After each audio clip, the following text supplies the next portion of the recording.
सबसे पहले आपको बताएंगे चेयरमैन पीटीआई और अहलिया बुशरा बीबी के खिलाफ गैर शरई निकाह केस की समाअत हुई है, जिसमें चेयरमैन पीटीआई के साबिक साथी ओन चौधरी और निकाह ख्वाह मुफ्ती सईद ने बतौर गवाह बयानात रिकॉर्ड करा दिए हैं।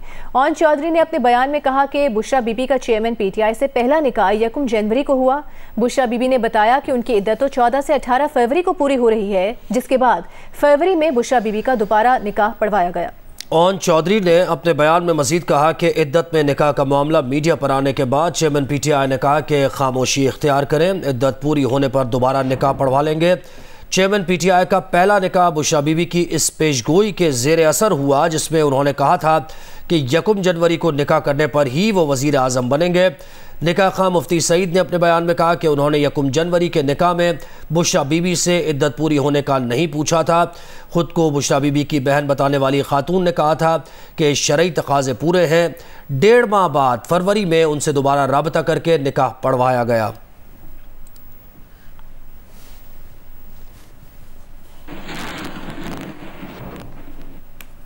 और चेयरमैन पीटीआई गैर शरई निकाह केस के 2 गवाहों के बयान में तजाद सामने आ गया है। निकाह ख्वाह मुफ्ती सईद ने गवाही दी कि उन्होंने बुशरा बीबी से इद्दत का नहीं पूछा था, जबकि ओन चौधरी ने गवाही दी कि बुशरा बीबी ने मुफ्ती सईद को बताया कि निकाह के शरई तकाजे पूरे हैं।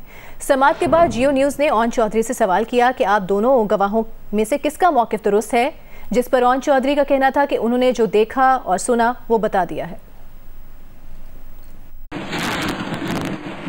आपने अभी कहा है कि मुफ्ती साहब ने इद्दत का पूछा, जबकि मुफ्ती साहब कह रहे हैं कि इद्दत का नहीं पूछा, उनकी बहनों से पूछा। आप दोनों में से दुरुस्त कौन है?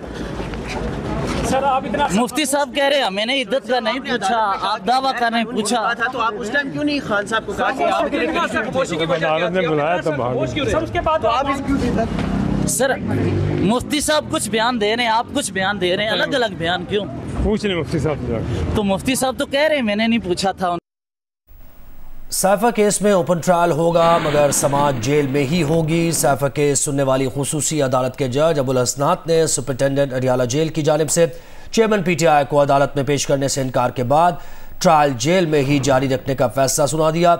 अदालत ने कहा कि जेल ट्रायल के दौरान साफ़ियों और साबिक़ वज़ीर आज़म और साबिक़ वज़ीर ख़ारजा की फैमिली के 5 अफराद को अदालत आने की इजाज़त होगी। समाअत के दौरान सुपरिटेंडेंट अडियाला जेल का सिक्योरिटी वजूहात के सबब चेयरमैन पीटीआई को अदालत पेश करने से इनकार।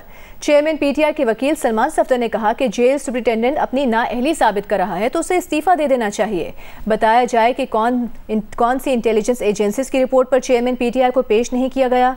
साइफर केस सुनने वाली खुसूसी अदालत ने ट्रायल जेल में जारी रखने का तहरीरी हुक्म भी जारी कर दिया, जिसमें कहा गया है कि पुलिस, IB और स्पेशल ब्रांच की रिपोर्ट्स के मुताबिक चेयरमैन पीटीआई की जान को शदीद खतरा है और अदालत चेयरमैन पीटीआई की जान को लाहक खतरात की तशखीस को हल्का नहीं ले सकती। हुक्मनामे में यह भी कहा गया है कि माजी में चेयरमैन पीटीआई के कारकुनान का जुडिशल कॉम्प्लेक्स पर धावा बोलने का वाक़या भी हो चुका है।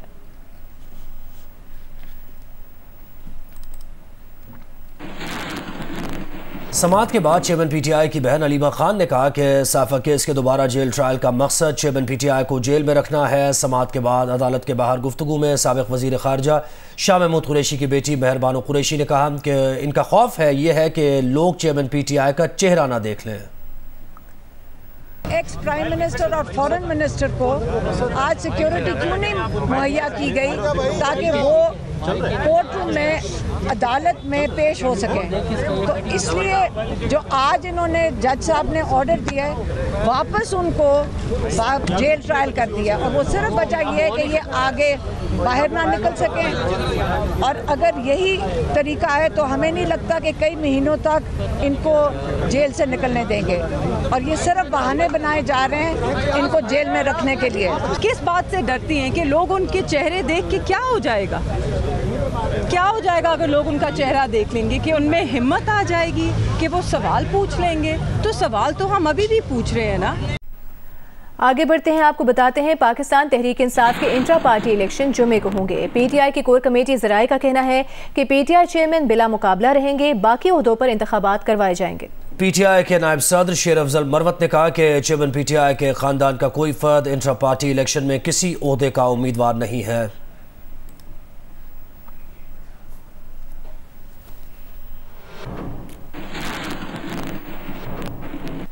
और इंट्रा पार्टी इलेक्शन से पहले पीटीआई खैबर पख्तूनख्वा में इख्तिलाफात सामने आ गए हैं। मरकजी नायब सदर शेर अफजल मरवत का रहनुमा पीटीआई आतिफ खान के खिलाफ मुबैना ऑडियो मैसेज लीक हो गया है। नुमाइंदा जियो न्यूज़ अबू बकर सिद्दीक ने हमें ज्वाइन किया है। अबू बकर, कहिएगा ये क्या मामला है, डिटेल्स क्या है आपके पास? बिल्कुल, पीटीआई खैबर पख्तूनख्वा में इख्तिलाफात सामने आ गई है। मरकजी नायब सदर पीटीआई शेर अफजल मरवत का रहनुमा पीटीआई आतिफ खान के खिलाफ मुबैना ऑडियो मैसेज लीक हुआ है और इस ऑडियो मैसेज में शेर अफजल मरवत बता रहे हैं कि आतिफ खान ने कारकुनों को पैगाम भेजा है कि कन्वेंशन से बाइकाट किया जाए। आतिफ खान पीटीआई पेशावर रीजन का सदर और एक जिम्मेदार बंदा है, इसने इंतहाई नामुनासिब बात की है। इस ऑडियो मैसेज में बताया गया है कि आतिफ खान का कोई हक नहीं कि चेयरमैन पीटीआई के कन्वेंशन से बाइकाट की बातें करे और शेर अफजल मरवत ने इसी सिलसिले में पीटीआई खैबर पख्तूनख्वा के सदर अली अमीन गंडापुर को कहा है कि इस मामले पर आतिफ खान को शोकाज नोटिस दिया जाए और पूछा जाए कि आतिफ खान ने किस हैसियत से बाइकाट की बातें की है। ऑडियो मैसेज में शेर अफजल ने यह भी बताया कि आतिफ खान से इस बात पर चेयरमैन पीटीआई की जानिब से पूछा जाएगा और इस बात को जो है वो मंतकी अंजाम तक पहुंचाएंगे। शुक्रिया आपका अबू बकर इस तफसील के लिए। नायब खैबर पख्तूनख्वा ने अली अमीन गंडापुर को आमदन से जायद असासों पर एक और नोटिस भेज दिया है। बात करेंगे नुमाइंदा जियो न्यूज़ नादिया सबूही से। नादिया, बताइएगा। नायब खैबर पख्तूनख्वा ने अली अमीन गंडापुर को आमदन से जायद असासों पर एक और नोटिस भेज दिया है। अली अमीन गंडापुर ने कई मकामात पर हज़ारों एकड़ आराजी खरीदी और नोटिस में ये भी कहा गया है कि अली अमीन गंडापुर के 60 अकाउंट्स में 50 करोड़ से जायद की ट्रांजैक्शंस के सबूत मिले हैं। नायब ज़राए का बताना है कि अली अमीन गंडापुर ने कई हाउसिंग स्कीम्स के लिए बेनामीदारों के जरिए ज़मीन खरीदी। अली अमीन गंडापुर को 30 नवंबर को सुबह 10 बजे नायब केपी में पेश होने की हिदायत जारी की गई है।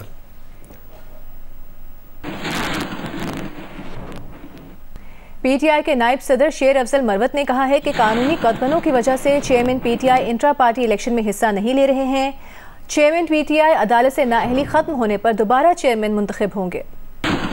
अब ये जो कानूनी मामलात हैं इनकी वजह से चेयरमैन पीटीआई बकौल शेर अफजल मरवत इंतखाबात में हिस्सा नहीं ले पाएंगे इंट्रा पार्टी इलेक्शन में। तो इंट्रा पार्टी इंतखाबात में चेयरमैन पीटीआई किसी और को मुंतखब किया जाएगा, इस बारे में बात करेंगे। नुमाइंदा जियो न्यूज़ हैदर शराजी हमारे साथ मौजूद हैं। हैदर, बताइएगा क्या तफसील है आपके पास?